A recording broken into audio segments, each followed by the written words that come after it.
This is the new 2025 Chevy Corvette ZR1, and it's quite possibly the most insane American sports car ever made, with just under 1,100 horsepower, 0 to 60 time approaching 2 seconds, and a sticker price of around $200,000. In fact, it's one of the most insane sports cars ever made anywhere, period. And today I'm going to give the new Corvette ZR1 a full review and show you all of its quirks and features. If you drive something special, you pay attention to the little things. And tire pressure is one of those details that makes a real difference in how a great car feels on the road. Instead of hunting for a gas station with working air or wrestling with cords, I use the NOCO AL5. It's a compact, completely cordless air inflator that lives right in my trunk. Set your exact pressure, hit start, and the AL5 handles the rest. It reads the tire pressure in real time and automatically shuts off when it reaches the number you choose. No guesswork. And it's fast, too. A full fill from flat takes about 7 minutes, but topping off a few PSI usually takes under a minute. It's built tough, with an abrasion-resistant hose and an anti-vibration base so it won't dance across the pavement. And because it's fully portable, it's just as useful for motorcycles, ATVs, trailers, or anything else in the garage. It even doubles as a power source with a USB-C output, and the built-in LED light comes in handy if you're stuck dialing in pressure after dark. For great cars, the details matter, and the NOCO AL5 makes it easy to keep everything dialed in wherever you are. All right, time for the quirks and features and a full review of the new ZR1. Now, ZR1 has always been the top dog Corvette, going back several generations now, but this is seriously the top dog of top dogs. This car has 1,064 horsepower without any electric hybrid plug-in assist. 1,064 horsepower. The old ZR1 had 755 horsepower, so this car has more than 300 horsepower more than the C7 ZR1, which itself was an unbelievable performance car. The new C8 ZR1 also has 838 pound-feet of torque, and it does all this power with rear-wheel drive. They haven't switched to an all-wheel drive car like everybody else at this power level, and that is incredible. 0 to 60 comes in just over 2 seconds, which is truly mind-boggling for rear-wheel drive. The quarter mile comes in under 10 seconds. From a street-legal, factory-built vehicle, it's just incredible numbers at every level. Now, to deliver numbers like those, you of course must have a very special powertrain, and this car does. It's a 5.5-liter V8, mid-mounted of course, like all new C8 Corvette models, and it is twin turbocharged to deliver that 1,064 horsepower. Now, you're probably already aware that the other high-performance Corvette, the lesser high-performance Corvette, the Z06, also has a 5.5-liter mid-mounted V8.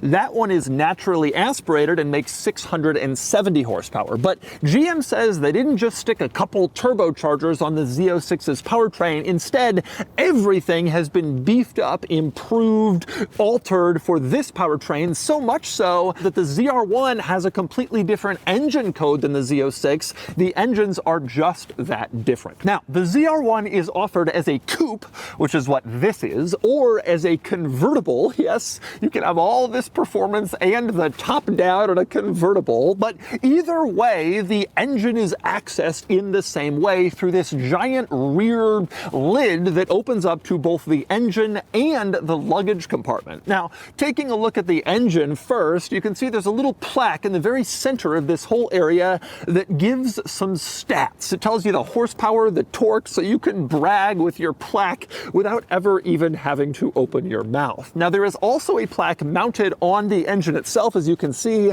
with the signature of the person at the Corvette factory who hand-assembled this particular powertrain. Adds a little bit of coolness factor to the engine. Although personally, my favorite part of the engine, you can see molded into the plastic right here, is a rocket ship. And there was another one over on the other side corresponding symmetrically, 2 rocket ships in back. They didn't have to add that. Obviously, the part doesn't actually need a rocket ship molded onto it, but they did, and it makes sense because, well, this is a rocket ship. Now, one other interesting thing on the engine compartment engine lid, when it's closed, you have these little ducts on either side behind the passenger compartment. Those are for bringing air in to cool the turbos, and General Motors told me that only the coupe model of the ZR1 has those ducts, and as a result, the coupe is maybe a little bit more powerful and a little bit faster than the convertible, which doesn't get that extra tooling. That's a little interesting Easter egg fact. Now, one other interesting fact is that the cargo compartment of the new ZR1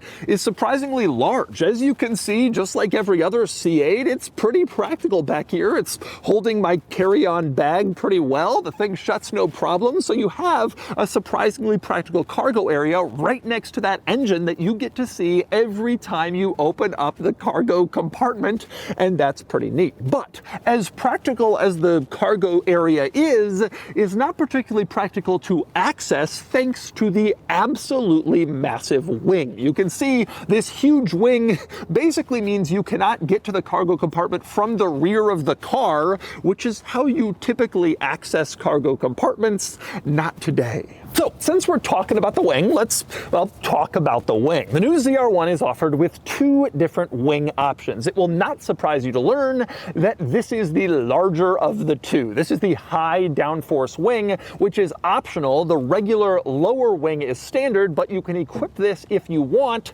as part of the $10,000 ZTK package, which enhances this car's performance even further. ZTK comes with this giant wing, plus some other carbon fiber parts around the exterior to make the car look cooler, and some other stuff that helps add downforce. ZTK also comes with stiffened suspension, some other upgrades, and Michelin Pilot Sport Cup 2R tires, which are about as close to racing tires as you can get for the street. That's all included with ZTK for 10 grand. Or if you decide to skip ZTK for about 8,500 bucks, you can just add the carbon stuff and the downforce stuff, and that's what this car has. We don't get the cool tires, it is winter in Michigan after all, but we do get the giant wing, and if you add the aero and carbon stuff, you also get this massive front splitter, which you can see sticks way out in front, makes you really nervous to park this car against a parking curb, but it does look pretty cool. And you can also see some other carbon fiber accents throughout. The rocker panels are carbon fiber, they look cool, and those air intakes I showed you on the side for cooling the turbos, they're in carbon fiber. They also look pretty cool. If you max out all the aero on this car, it produces around 1,200 pounds of downforce, which is obviously a seriously high number that'll help keep this completely stuck down, glued to the racetrack when you're going around corners. However, it's worth pointing out, of course, that all these downforce giant wing scoop things, they add drag, and so this car in its very fastest form doesn't have any of this stuff. The low wing, most slippery, most aerodynamic version of the ZR1 will do 233 miles per hour, an unbelievable number, but you can't do that crazy top speed if you get the giant wing and the other stuff. And let's talk through some other ZR1 upgrades. On the side of the car, you can see a massive air intake. It's finished in carbon fiber. It sort of starts on the door panel and goes back,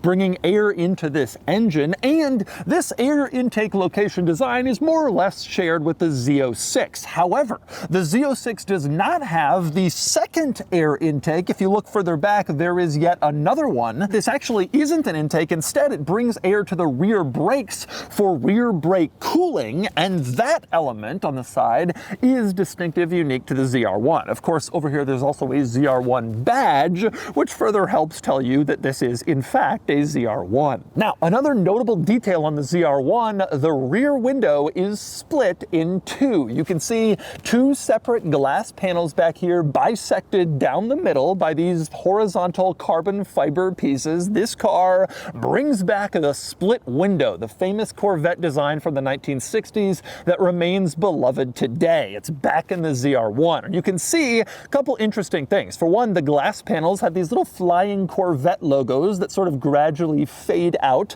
as they go down the glass. You can also see the glass not only lets interior occupants look out and back, but exterior people can look in and see the engine, which is pretty cool. And in some cases, they don't even have to look through glass. The carbon fiber panels in between them, it's just open, completely open. You can stick your finger in there and get towards the engine, and same deal with this mesh on the outside, completely open. Now, this is obviously great for cooling, to just let the engine kind of breathe, but it does mean that yes, water and other debris could in theory get inside your engine, but that's just the way it works. Now, you will probably guess that rear visibility with the carbon fiber going down the center and the split glass panels is not the best, but thankfully they figured out a solution, because all the way back in the back of the car you can see two cameras mounted here. One is your typical backup camera, the other is a camera for the rear view mirror. And if you go into the car, you can see the rear view mirror is a camera, and so you don't have to look through the glass, through the giant rear wing. You just have an image transmitted from that camera showing what's behind you, which makes visibility a lot easier. And of course, there's still more. Let's talk brakes. The ZR1 has carbon ceramic brakes with absolutely massive brake rotors up front. They're 15.7 inches in diameter, nearly 16 inches of brake rotor. We're not talking wheels, brake rotor in this car, the biggest brakes ever put on a Corvette. No surprise, since this is the most powerful Corvette. The ZR1 also comes with several distinct wheel designs, different from other Corvette models, including one optional carbon fiber wheel, which sounds like an expensive proposition with curb rash and driving on the street, but if you get it, you save about 40 pounds, and in a very important place, at the corners, at the wheels, low in the car, and so that'll be the wheel of choice for serious racetrack drivers who want to exploit the maximum of this car's capabilities. Now, another interesting and kind of crazy ZR1 change compared to the standard C8 Corvette of the Z06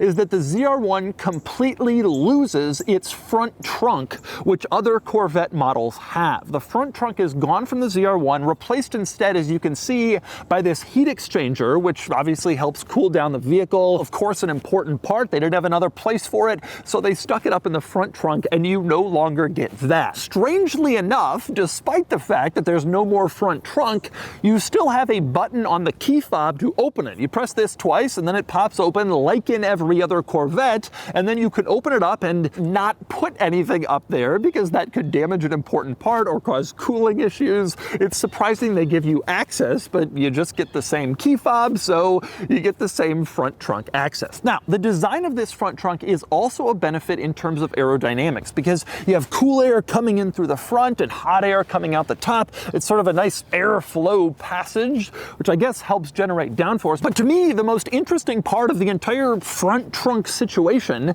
is this carbon fiber flap on the leading edge of the giant front trunk hole. They call this a gurney flap, and Chevy says it serves two purposes. One, it just increases downforce a little bit more, I guess, having that flap in that location. But because of the flap and where it is and how it's designed, apparently the other benefit is that it actually sends air around the front in a way that helps extract warm air from the heat exchanger and get the hot air out of the car faster than it would be without the flap, which is a pretty interesting functional element of that design. Now, one other interesting notable item up here, you can see on the windshield, in the very corner of the windshield, there is an image showing a guy.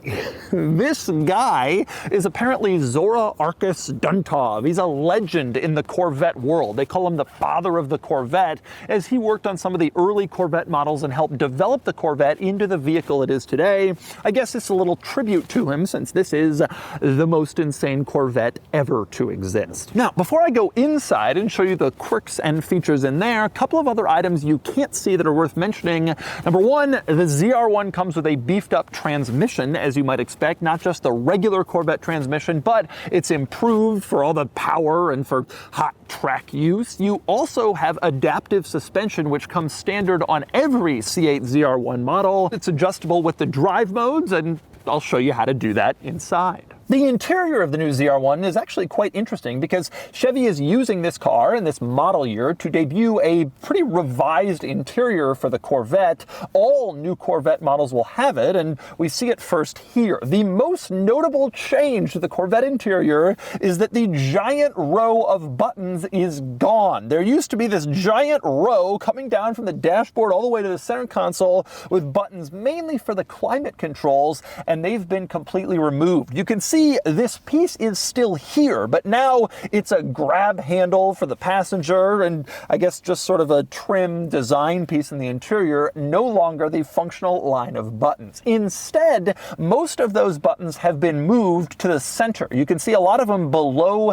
the central climate vent. These are a lot of your different climate controls here, and the ones that didn't make it into this position are now integrated into the infotainment system. You can see a lot of controls in there, including your heated and cooled seats and various other climate controls. And there are a few other notable changes to the interior, primarily here in the center. One is that you now have a little pod with two buttons and a switch here in the middle. The switch controls your drive mode, so you move that up and down to access the different drive modes that this car has. The buttons, the one on top will pull up your front camera, so if you're like trying to park, you're worried about scraping that front splitter, you press that and the camera instantly appears up front, which makes it easier to park this car. The button in back, that controls the axle lift. So you press that and it lifts up, which obviously helps to improve practicality. It's nice to have easy access to those three things right here in the center with physical buttons, although there is an interesting drawback. By creating this little button switch pod,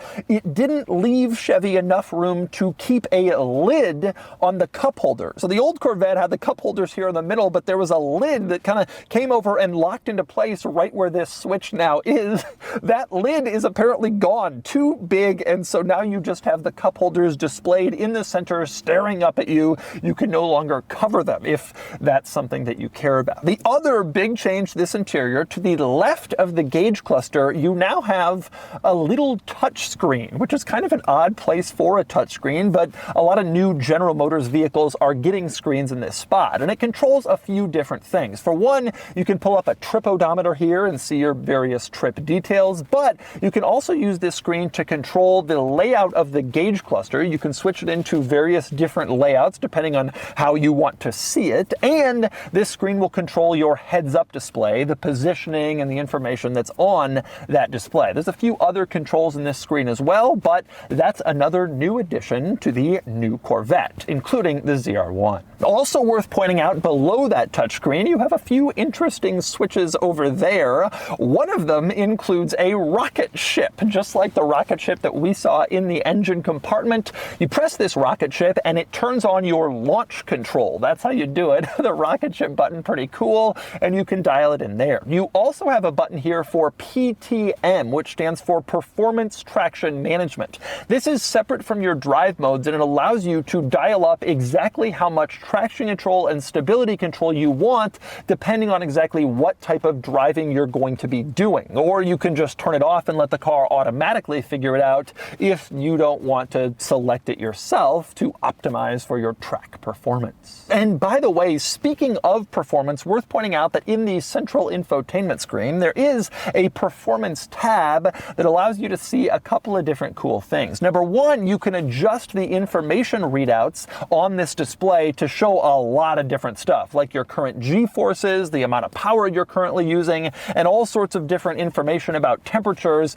for various things throughout the car. You can kind of swipe through here and you can adjust it, and then there's a display where you can look at them as gauges after you've selected exactly what you want to see. You can also use this performance app to measure your performance levels. So like your 0 to 60 time, your quarter mile, your eighth mile, you can do it all right here in this performance app, and then you can keep your best times always visible to wow your passengers. But anyway, beyond a lot of the stuff I just mentioned, the rest of the interior in this car is pretty similar to how it's been before, which means you will probably recognize, well, for one thing, the unusual steering wheel. It is not, in fact, a wheel. It's more of a hexagon, flat top and bottom, and kind of flat on the sides, very distinctive to the C8 Corvette and other high-performance cars, and they've returned it here. The steering wheel also includes a button marked Z that appears to be finished in brushed aluminum. You press the button and the Z actually lights up, which is pretty cool, and it pulls up a special drive mode mode that you can configure yourself, kind of adjusting all the stuff to your own preferences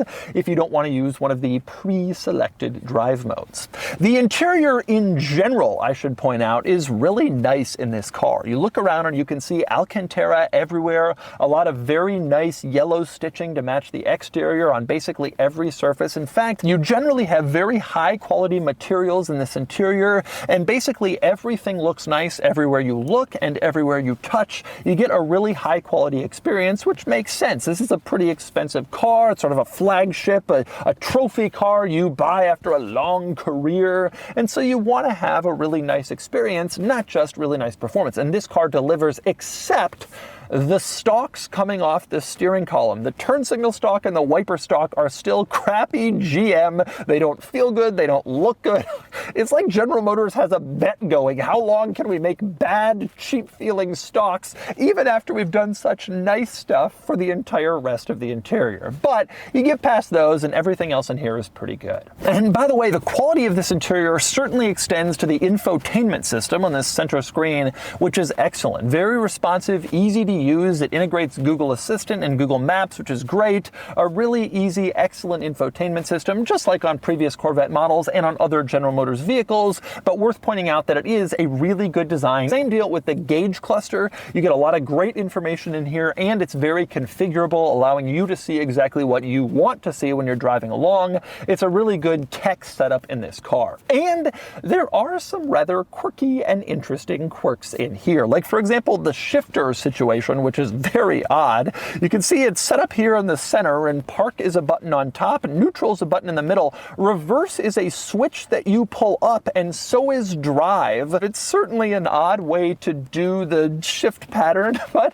that's what they've done in this car. Another interesting quirk is in the center. You have a center console storage compartment, as you can see, but it's not what you first think. It's actually a wireless phone charger, and there's little rubber pieces in there that will help keep your phone stuck in place and charging when you're driving along, which is a pretty cool use for that space. Also rather quirky is the glove box opening. There is a button over on the passenger side of the dashboard in between the climate vents, this large button. You press that, it opens the glove box. And speaking of opening things, the door is odd. There's no regular door handle. Instead, you push this button right here and it pops open electronically. And just in case that fails, you do have manually operated door handles mounted on the floor on the driver and passenger side. You can just pull up here and open the door the old-fashioned way. And speaking of opening things, it's worth pointing out that the roof also opens. In fact, it completely comes off. This is the ZR1 Coupe,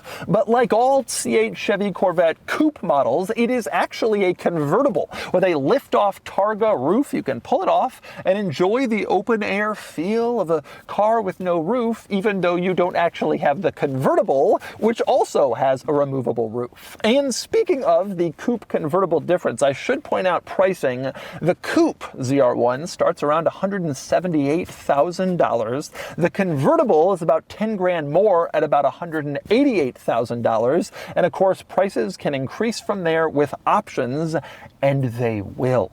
But with all the quirks and features out of the way, let's get behind the wheel and see how the new ZR1 drives. All right, driving the new ZR1. This thing is very, very cool. For one thing, I can tell you that people do notice it, people do get excited about it, people are really into it. Even though the C8 Corvette obviously has been around a little bit, we've all kind of seen it, this car just visually is so much more exciting and engaging and ridiculous than a regular C8 Corvette that I am surprised at the amount of heads it turns. Now, I'm filming this here outside Detroit. Obviously, people here, you know, it's a company town. They get more excited about the cars in general, the American cars, etc. Nonetheless, I am still pretty impressed with just how excited people are getting driving this thing around. Now, the other thing that I am surprised about, because you read all the specs and you get all the crazy numbers and the engineering that goes into this car, I am truly and honestly surprised by how relatively easy this car is to just sort of drive around. I'm in sport mode, not even tour, which is sort of the most forgiving mode. I'm in sport. And the car is still pretty easy to use. Like, I'm just cruising around. I don't Offhand, to me, it doesn't seem like it feels particularly that much harder than driving a regular C8 Corvette, which has never really felt that hard, right? Like it's a sports car, but it's not like you're driving a GT3 or an GT3 RS, something that's just incredibly harsh. You don't have that feeling in this car, which shocks me because this thing is just so, it's such an unbelievable weapon. It's incredible, and yet it feels pretty drivable. Like, I have my luggage in the back, my suitcase. I'm sitting here, I have decent headroom. I don't feel like I'm getting punished anyway in terms of interior space, and shockingly, yes, even the ride quality is surprisingly forgiving and relatively reasonable driving this car around. But of course, what you came here for was a little about the performance, so let's give it a little throttle here.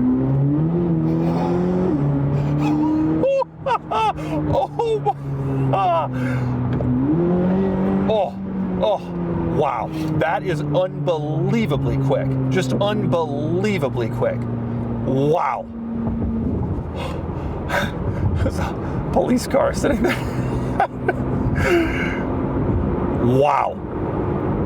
Incredible pace. Really hard to believe just how quick this car is. You know, I drove ages ago the Tesla Model S Plaid and was totally blown away by that.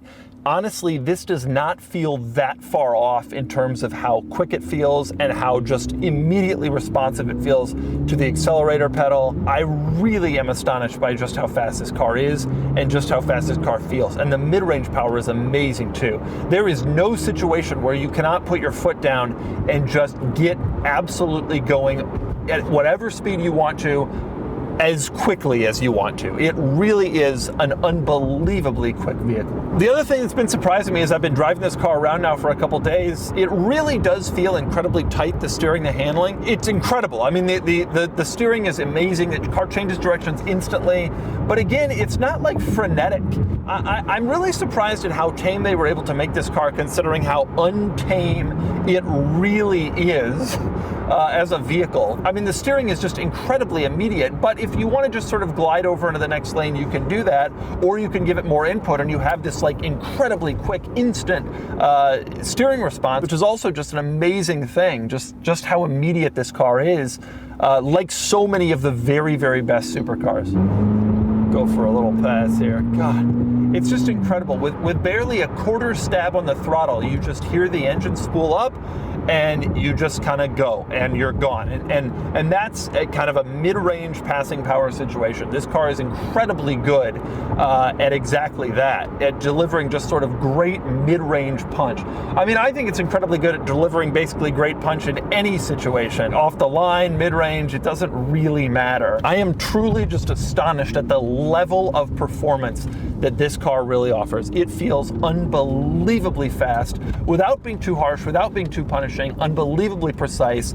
You can define supercar however you want, but by any rational metric in my mind, this is a supercar. This is America's supercar. And this, having driven all the other supercars, in my view, really feels like it measures up against some of the very, very best supercars that I've ever driven. And so that's the new C8 Chevy Corvette ZR1. Wow. The regular C8 Corvette is a pretty amazing car in terms of dynamics and performance, but it's incredible just how much further the ZR1 turns up all of that stuff. It's on a completely different level. This is one of the most brutally fast, hardcore, crazy sports cars I've ever driven. Very impressive in an age of plug-in hybrids and electrics that they made this vehicle. It really is incredible, and now it's time to give the new ZR1 a DougScore. And the DougScore is here, 67 out of 100, which puts the ZR1 here against similar cars. It beats the Z06, but just barely, as that car's performance is already insane. The ZR1 is on the next performance level, but it's barely perceptible in 99% of actual driving. The ZR1 really is an amazing car, though, with truly incredible numbers and a fantastic level of capability for the money. And it certainly deserves a close look against some of today's most impressive supercars, like the Ferrari 296 and Porsche 911 GT3.